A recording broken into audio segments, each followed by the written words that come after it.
Okay, so we're preparing for our last test before the final, and we're looking at applications of derivatives and looking at integration, the material that will be covered on the exam. And so one of the first things that we looked at was extreme value.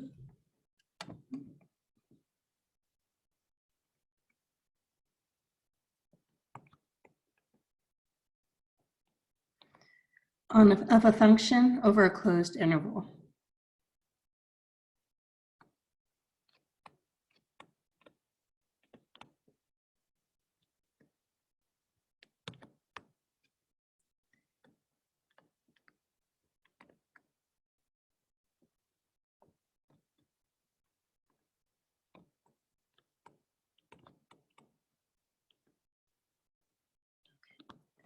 So there was the extreme value theorem. The extreme value theorem said that if you had some continuous function over a closed interval, then it had to have an absolute max and an absolute minimum. And that absolute max or absolute minimum could either occur at the endpoint of your interval, or it could occur in between those in that interval. So let's look at an example. Let's say you had the following. F of x is given to be the square root of 4 minus x squared. And we're looking at the interval between -2. So -2 is less than or equal to x, which is less than or equal to 1. So you have to make sure that this is continuous on that interval and it's defined there. I know that because I have a radical, what is underneath the radical has to be either greater than or equal to 0 in order for that to be defined and give me back a real number. I would check really quickly just to make sure. So just making sure that this 4 minus x squared is greater than or equal to 0.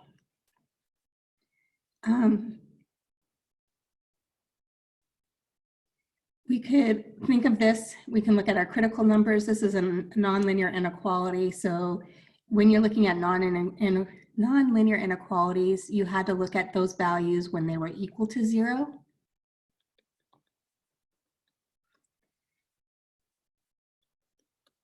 And so this would be when x is 2 and x is -2. Another way to kind of think of it, if we could think about it as the graph, or we can test our points. But basically, when we're testing our points, we're seeing as a graph falling above or below the x-axis there. So technically, I know this is, if I looked at this is a quadratic equation. I could rewrite this. Let's look at this as y equals -x squared plus 4. And if I think of transformations and graphs, I know what I just found were the x-intercepts. I know that this equation here is facing, this parabola is facing down because of the negative in front of the x squared. The plus 4 out here is saying the vertex is shifting up 4 units. So this parabola is facing down, vertex is at 0, 4, and it's crossing here. And so we know that our values are going to be positive everywhere between -2 and 2. And so this, our interval is okay. Okay. So it's defined and continuous.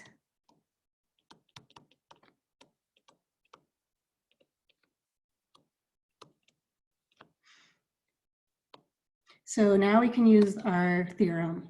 And so we need to find our critical points. We need to figure out, if there's any value between -2 and 1 that is a critical value. So we want to find critical points.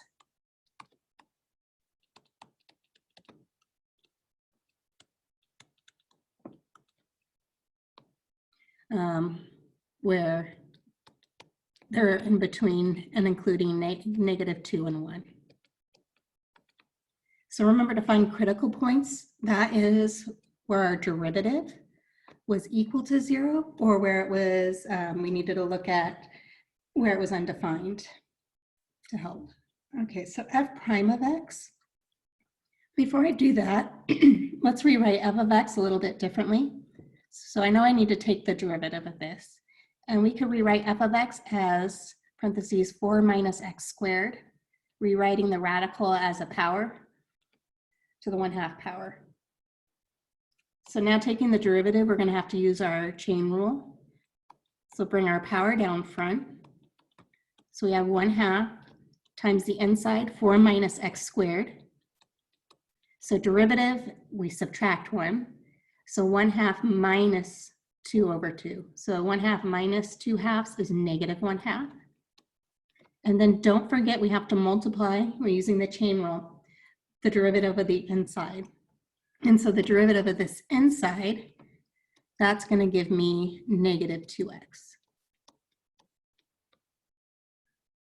I notice that I have a 2 in my numerator here, and I have a 2 in my denominator here, so we can actually cancel those out.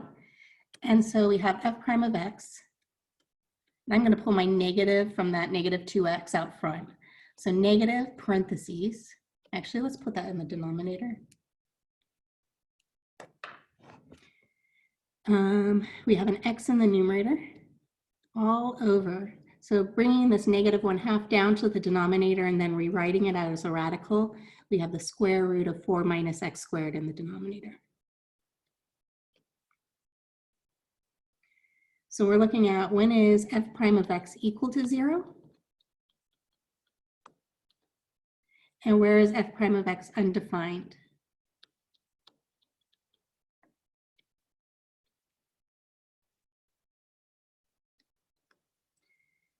Okay, so when we're looking at when f prime of x is equal to 0 and we have a rational function, we're only really worried about those values of x which set the denominator equal, I'm sorry, not denominator, numerator equals 0, because 0 over something is 0.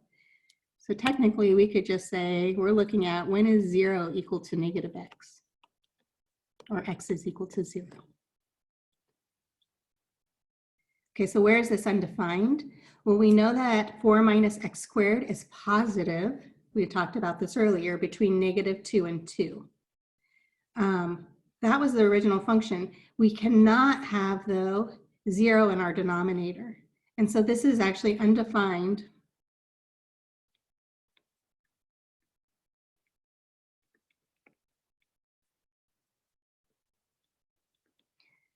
Technically, x less than negative 2, but less than or equal to, but our bound that we're looking for is not including those. So this is undefined at x equals negative 2.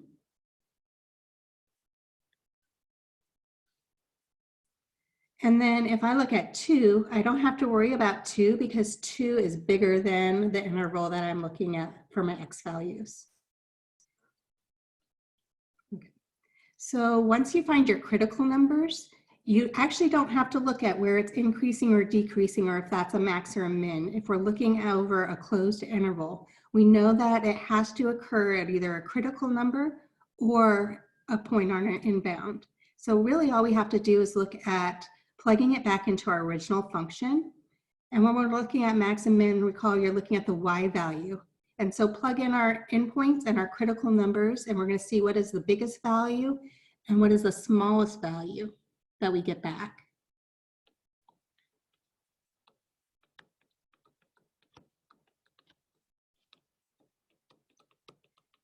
Okay, so we have negative 2. That was an endpoint, but also found that was undefined before, and it really didn't matter. It's an endpoint. So we're going to plug that back into our original function, and it is defined in our original. 0 was a critical point, and we're going to look at our other endpoint, 1. So if we go back and we plug those numbers into our original function for x, we get the square root of 4 minus, well, negative 2 squared is positive 4. So 4 minus 4 is 0. Square root of 0 is 0. So our y value we get back is 0. If I plug in 0 there, I get the square root of 4 minus 0. Square root of 4 is 2. If I plug in 1, I get the square root of 4 minus 1 squared is 1. So 4 minus 1 is 3. So I get the square root of 3. So we're looking at the smallest value we get back. The smallest value of our y values is 0. So we know we have an absolute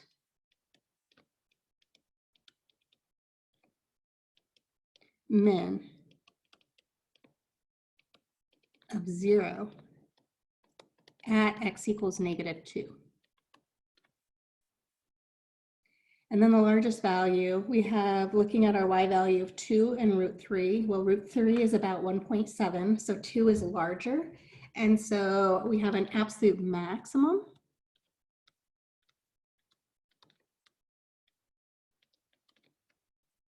of 2 at x equals 0.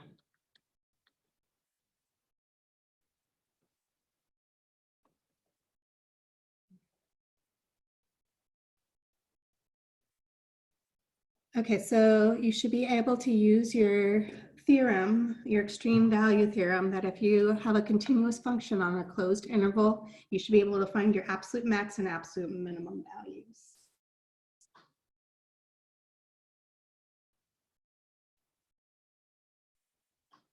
So we also had, moving on in the chapter, Rolle's theorem and the mean value theorem. So let's just kind of review what those were real quick.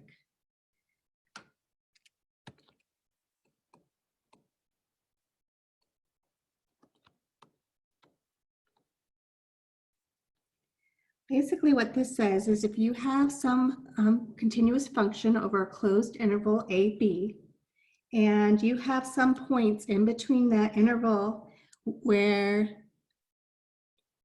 let's say, f of a is equal to f of b,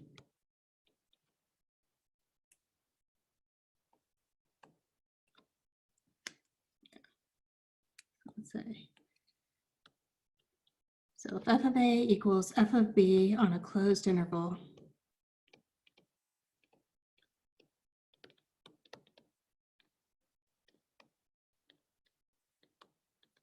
ab, f of x continuous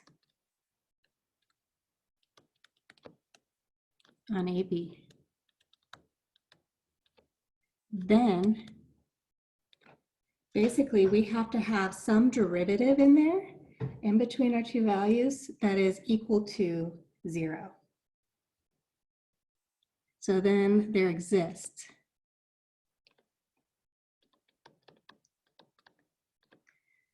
at least one c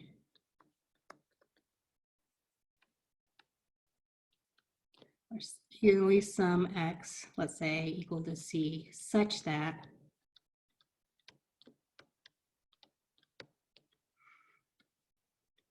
f prime of c is equal to 0.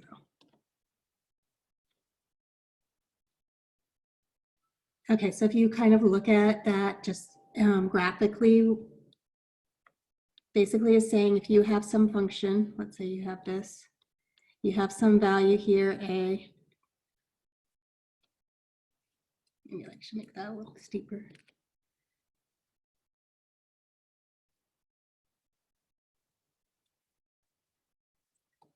So this is our f of a value.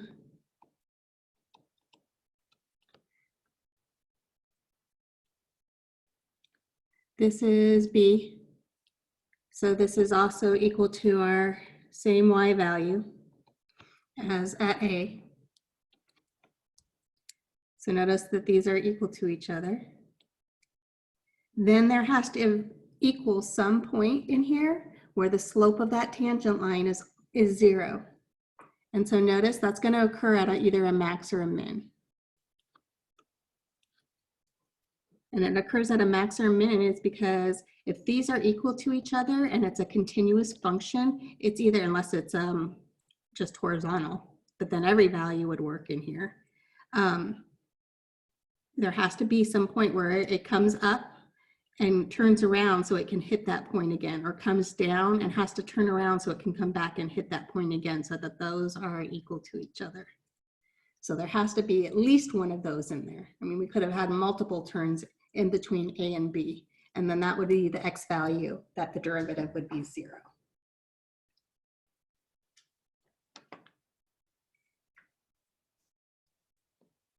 So the mean value theorem kind of extends this whole thing, but it says, okay, well, it's not just when f of b is equal to f of a. We can say that if it's a continuous on an interval AB,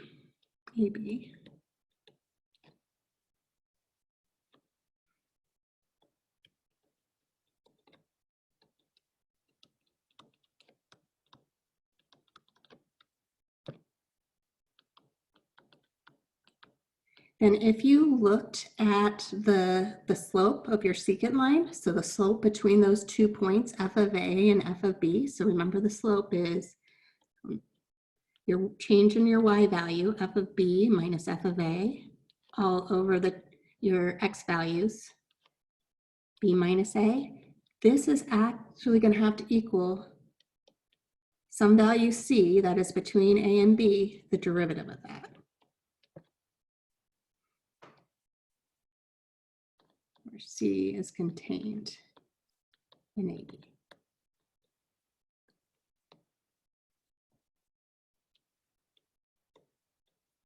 Okay, so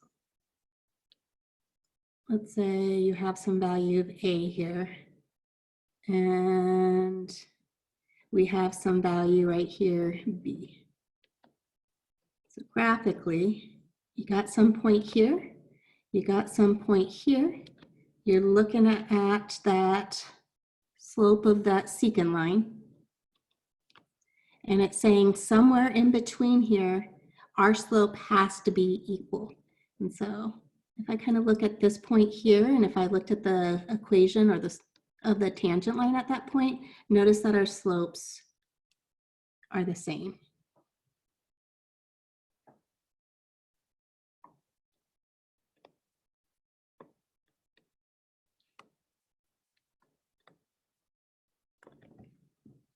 Okay, so let me pull a question for us to look at.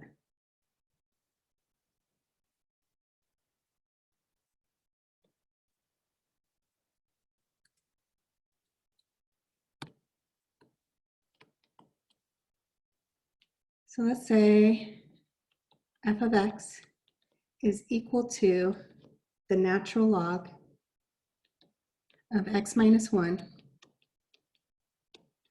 And we're going to use the mean value theorem to find some value c in between the interval 2, 4, such that the derivative of that value of c is the same thing as the slope of the secant line between these two x values.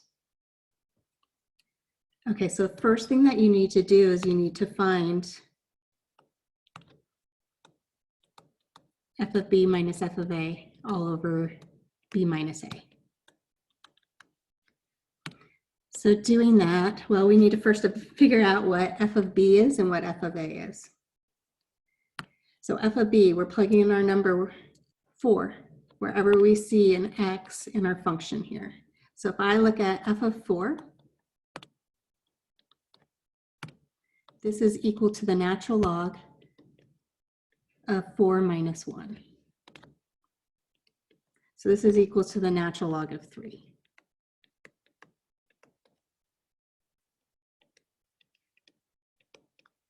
And now if I plug in 2, wherever I see an x, so f of 2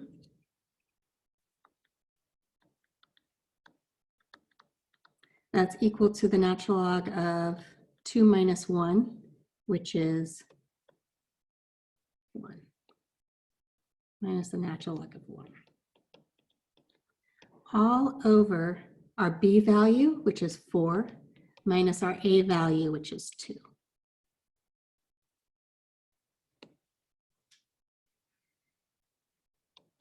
Okay, so I have natural log of 3, natural log of 1. So logs are just exponents. So that's saying basically, what would you raise e, your base of the log, to get back 1?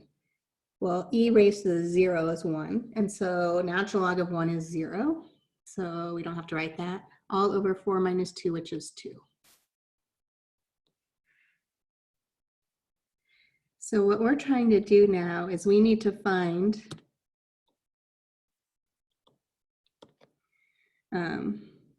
x equals c such that when we take the derivative of our function, f prime of c is equal to this natural log of 3 over 2.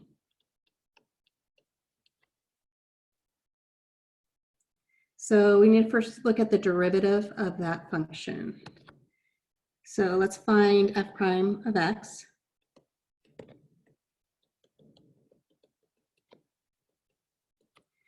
So taking the derivative of a log, so remember it's 1 over whatever you were taking the log of, so 1 over x minus 1 times the derivative of the inside. So the derivative of x minus 1 is just 1. Okay, so we're looking at, we now need to find when is, so find x such that 1 over x minus 1 equals the natural log of 3 all over 2. Okay, so I notice I have a fraction equal fraction, and so I could just use cross multiplication. And so I have 1 cross multiplying and get when is 2 equal to the natural log of 3 all times the quantity x minus 1. So I need to get x by itself. Let's divide by natural log of 3 on both sides. So we get 2 over the natural log of 3 is equal to x minus 1, and add 1 to both sides. So this is going to occur when x is equal to 1 plus 2 natural log of 3.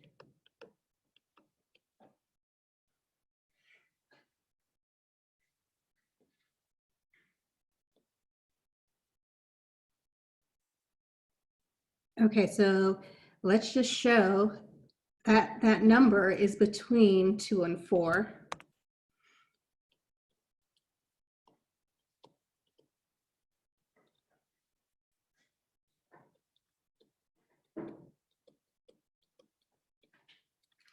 So I just want to plug it in the calculator and get that x value.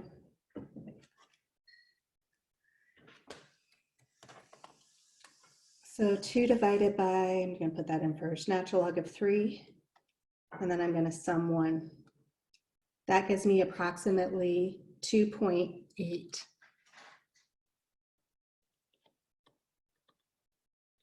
Which is contained in here.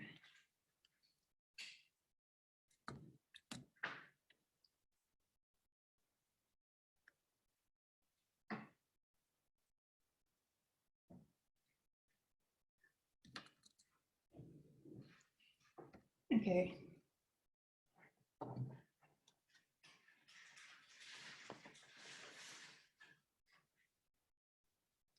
Okay, so the next part of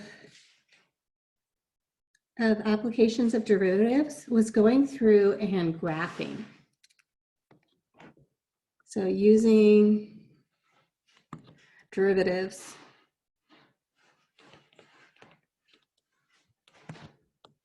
to help you graph.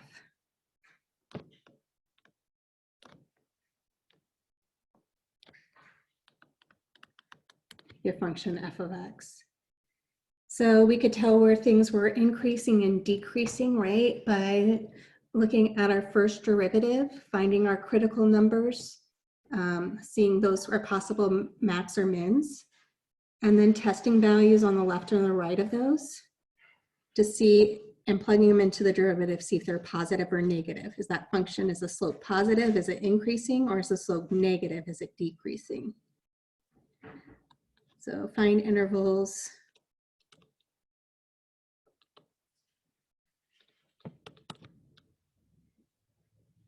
Where f of x is increasing.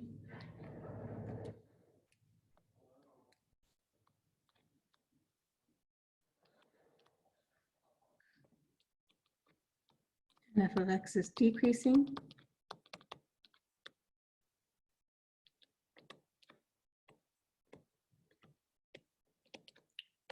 f of x is concave up.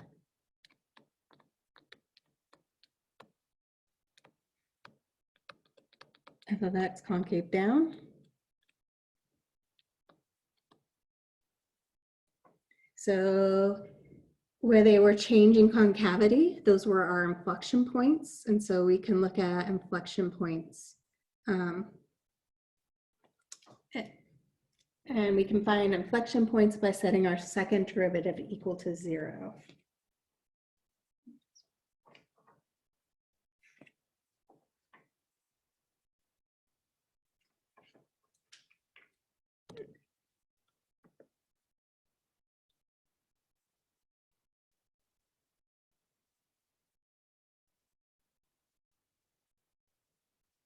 I'm trying to pull one out.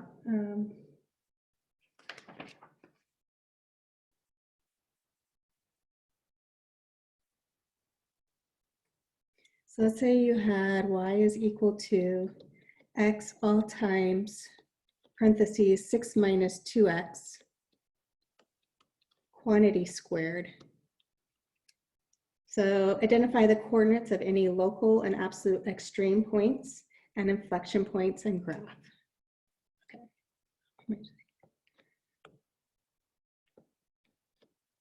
So let's look at this. So find where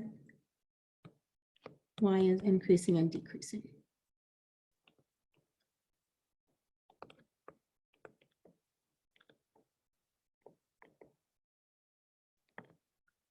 Okay.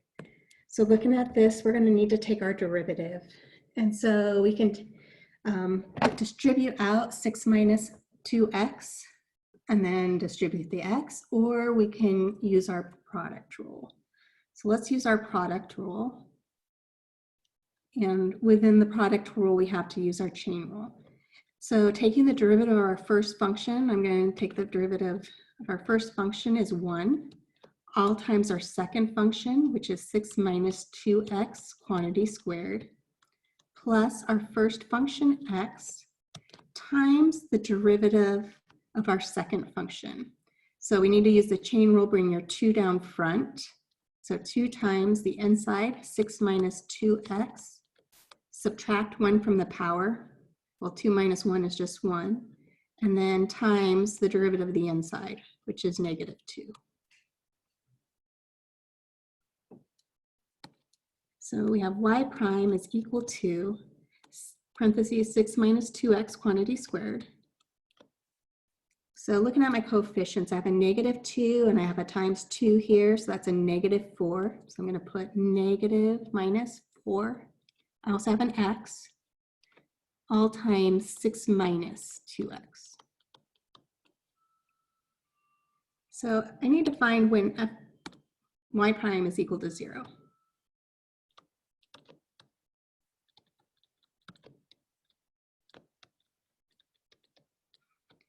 Well, I could distribute out, try to combine like terms, and then try to factor.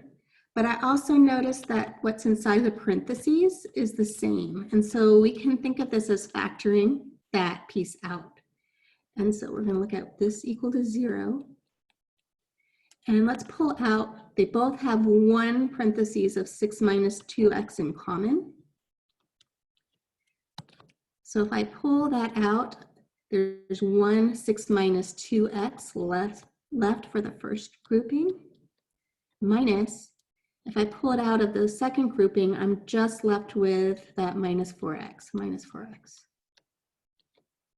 So 0 is equal to 6 minus 2x, all times 6, well, negative 2x minus 4x is negative 6x. So I'm looking at when each value is equal to 0.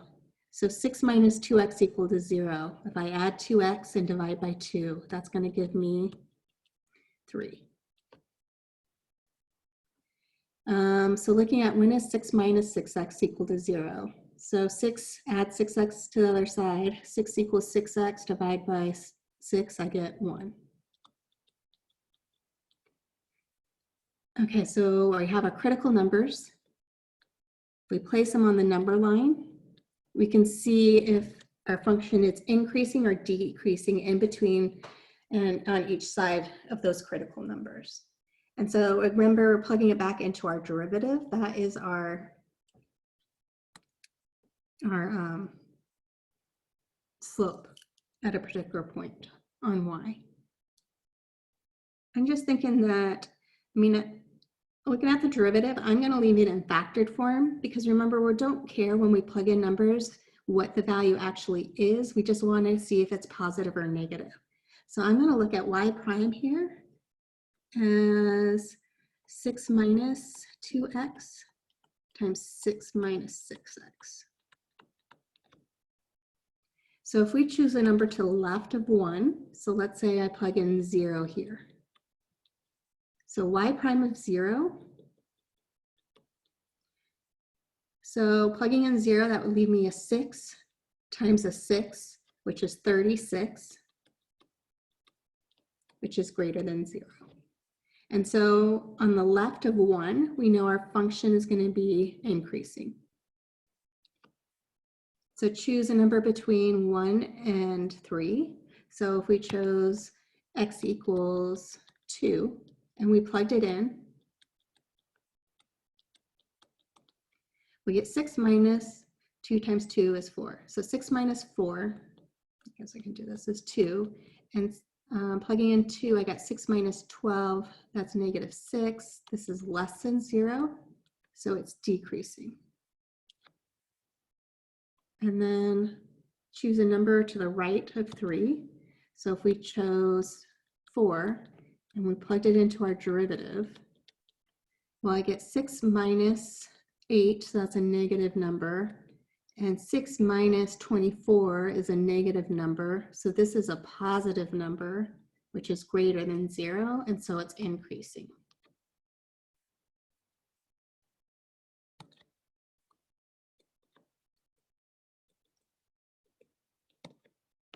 So find your local extrema.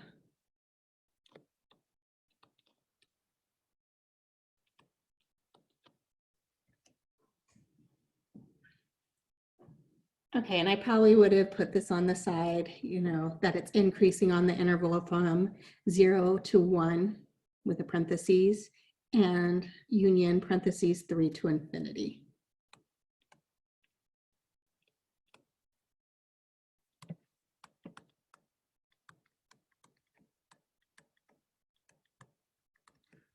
And we know it's decreasing from 1 to 3. And knowing where it's increasing and decreasing, we can tell a max or a min. So I can see that x equals 1, a maximum occurs.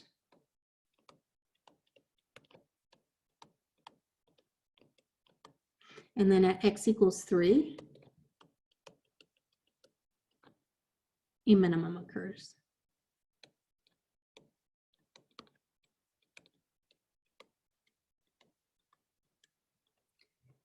So also notice that these are actually local maxes and local mins. And on our function, I don't have any absolute max or absolute mins. And the reason I can tell that is by how my function is going. So notice that somehow we're coming, I don't have to draw that piece. Somehow we're increasing, right? And we're increasing, we're going to turn around and we're going to come back and increase forever. And so this is a local max, but this is going to head up forever. And since I'm not on some closed interval, then I know that that's not the highest point on my graph. Same reasoning why this is an absolute, not an absolute, local min and not an absolute min. Because this graph, as x goes to negative infinity, is going to negative infinity and they're smaller values. We need to figure out what the y value is though. And so we need to look at what is y of 1 and y of 3. And we have to plug it back into our original function.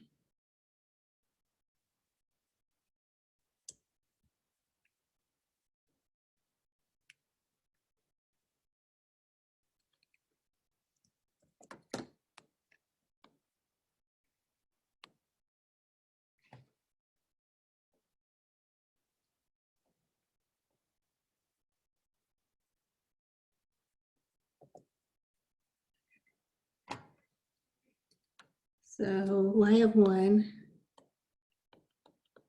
is equal to 1 all times 6 minus 2 quantity squared. So we get 6 minus 2 is 4, 4 squared is 16. And this is the absolute max. And then we had y equals, or y sub 3. So if we plug in 3 wherever we see an x in our original, we get 3 all times 6 minus 2 times 3 quantity squared.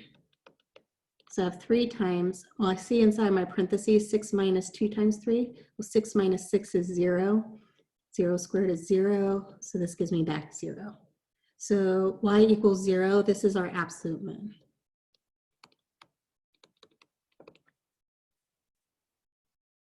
You should be able to find intervals of concavity. That's where you're going to look at the second derivative.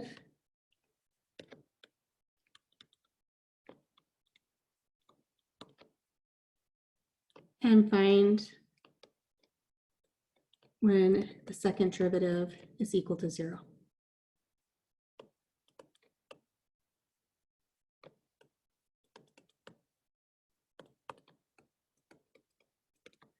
Okay, so I'm going to move on because that's pretty much the same process that we just did, but now we're going to have to do it with a second derivative. And you're going to test values back into the second derivative. And so just kind of recall, if when you're testing numbers into the second derivative and you plugged it in and it was greater than 0, then this was concave up. And so at x equals c, oops.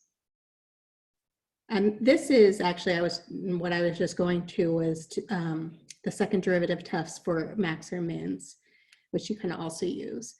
But if you plug in f prime of c and it's greater than 0, you know that it's concave up here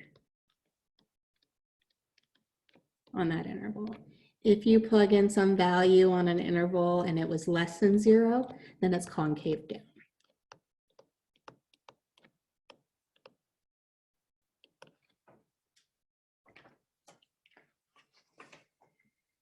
Then we got into L'Hopital's rule.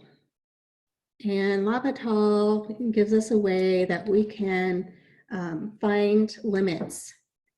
If we get an indeterminate form, when we're looking at limits, so 0 over 0, infinity over infinity, or something that could be written in that form.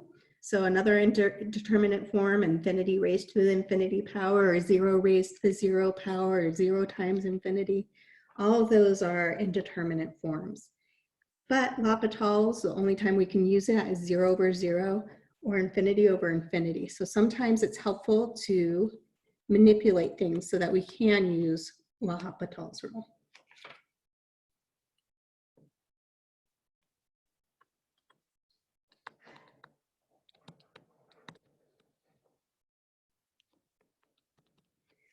I'm not going to write it out, but let's look at a problem real quick.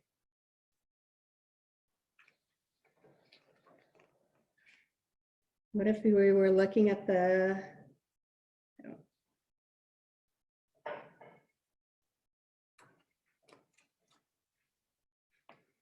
limit as t approaches 0 of t all times the quantity 1 minus cosine of t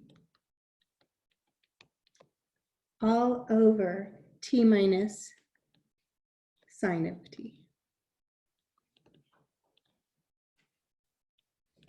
Okay, so first, before we can use L'Hopital's rule, we need to go in and show that it's in indeterminate form. When we're looking at a limit, we can just go first thing you always want to do is just go and evaluate it. And so we're going to drop the limit, we're going to go in, and wherever we see a t, we're going to replace it with 0. And so we have 0 times the quantity 1 minus cosine of 0 all over 0 minus sine of 0.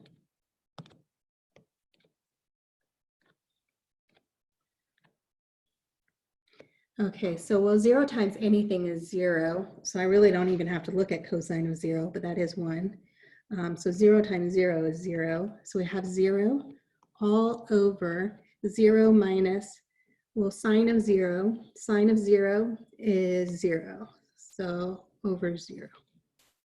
Okay, so this is an indeterminate form.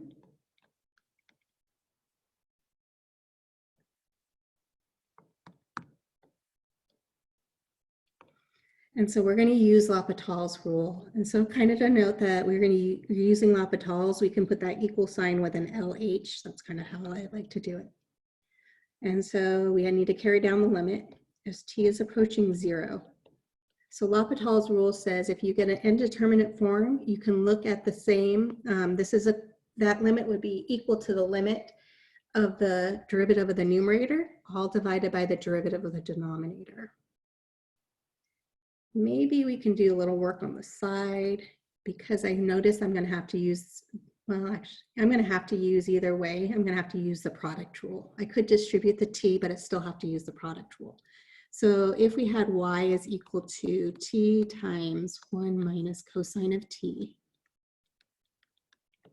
so y prime is equal to 1 times the second, 1 minus cosine of t, plus the first t, times the derivative of the inside. Derivative of 1 is 0. Derivative of negative cosine t. Well, derivative of cosine t is negative sine t. So a negative of a negative is positive sine t. So I get my y prime value is 1 minus cosine of t plus t times sine of t. Okay, so I want to put that in my numerator. So we just took the derivative of the numerator. We found it was 1 minus cosine of t plus t sine of t, all over the derivative of our denominator. So I notice I don't need to do that on the side. Derivative of t, that's 1, minus the derivative of sine of t. So derivative of sine, that was positive cosine of t.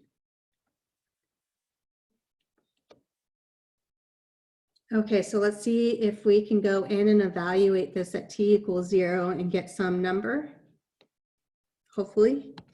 So plugging in 0 wherever we see a t, we get 1 minus cosine of 0 plus 0 times, it doesn't really matter because 0 times anything is 0, sine of 0, all over 1 minus cosine of 0.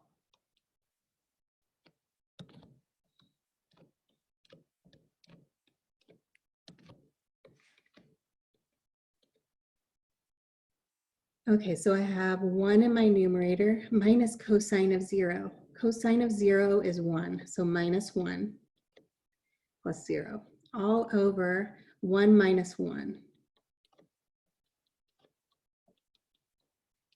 So I notice I get an indeterminate form again.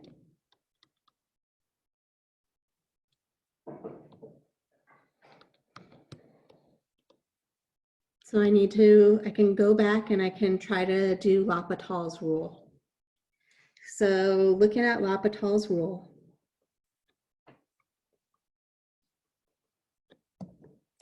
we get the limit as t is approaching 0. We can look at the limit, the derivative of our numerator. So derivative of our numerator 1 is 0 minus the derivative of cosine of t. Well, cosine of t, the derivative is negative. So this would be positive cosine, would be positive sine of t.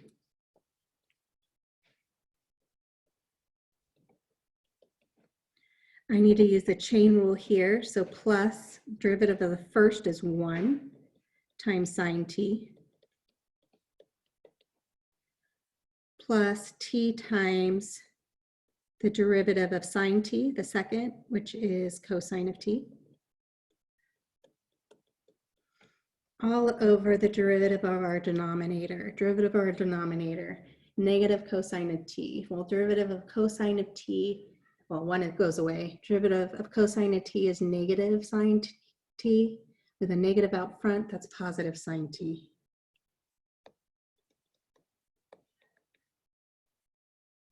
Not looking good. So I can combine like terms. I notice this is the limit as t is going to infinity, not infinity, 0 of sine t plus sine t. That's a 2 sine t plus t cosine of t all over sine of t. So if you plug in 0, wherever you see a t, again, you get 0 over 0.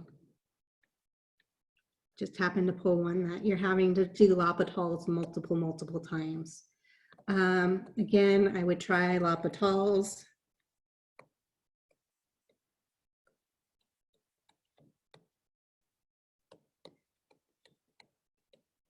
Derivative of 2 sine t, that is 2 cosine of t,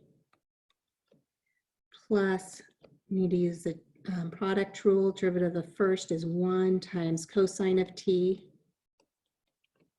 plus t times derivative of cosine of t is negative sine of t,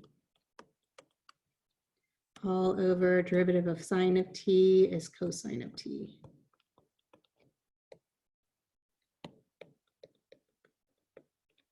So 2 cosine of t plus 1 cosine of t is 3 cosine of t minus t sine t all over cosine of t. I think we got it.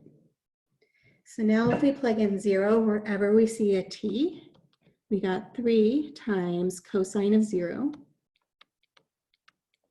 minus 0 times sine of 0, which is 0, so minus 0, we don't have to put it, and cosine of 0. Well, cosine of 0 is 1, so we have 3 times 1 in the numerator is 3, all over 1. So we found that our limit of our original would be the same as the limit that we have got by using L'Hopital's rule. So way up there. This is equal to 3. Okay, so I didn't think I was going to get through all of what we had covered for this exam since it was so much. This is normally broken up into multiple exams. So let me just kind of tell you a little more that you guys need to know. So for optimization, if you had a applied optimization problem, it will be one that you're given the equation. You may have to use implicit differentiation when you're using and doing the applied optimization problems. Let's see. And then we got into antiderivatives. Oh, sorry, Newton's method. So Newton's method, that one could be really tedious. For Newton's method, I would give you what n of 0 is.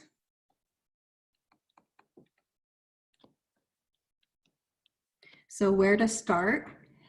I think that's what they called it. Yeah. But no, x of 0 is what they called it. And I'll tell you to go out a certain distance. So on your homework, you might have had to wait until, 5 decimal places were repeating and you continue on. So I might just say, find what x of 2 is. And so applying Newton's process, you could you can find x of 2. And just giving you the formula real quick, x of n plus 1 is equal to x of n minus plugging that value that you were given into the original function all over plugging it into the derivative of the original.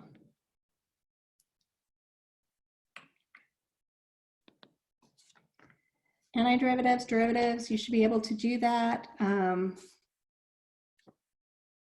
If I give you something With rectangles, I will give you a right endpoint.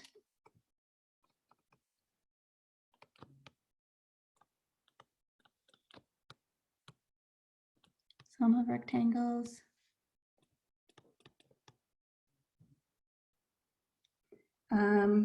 I might just say, looking at the following, find the area given what you know with geometry.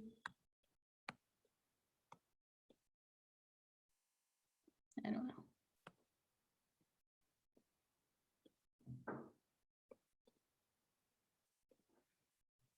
I don't know.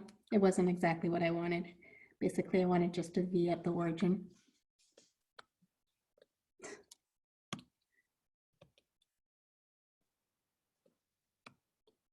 Okay, so find the area given geometry. Could you find that between A and B? Basically, you have two triangles, so you can find the area of two triangles. Here, we can think of it as semicircles. I told you you didn't have to worry about U substitution until the next test. But you should be able to do indefinite and definite integrals without U substitution. And so don't forget to add, when it's indefinite, your C. And then for definite, those are where you had your bounds. You would look at the antiderivative of your function f of x, and then you would plug in your top bound into your antiderivative minus the bottom bound or lower bound of your derivative. This one, you didn't need the C. So with these, the main principle you're going to be using is that general power rule. The only thing is you have to remember n can not be -1. So if you had the integral of 1 over x, that's where n is -1. This is the only special case. This is where, well, the derivative that gave us back 1 over x was the natural log of x. So this is the natural log absolute value of x. Let's see. Where if n wasn't -1, then we can use that rule where we added 1 to our exponent divided by our new exponent and add c. Okay. So any questions? I know I went over before I let you guys go.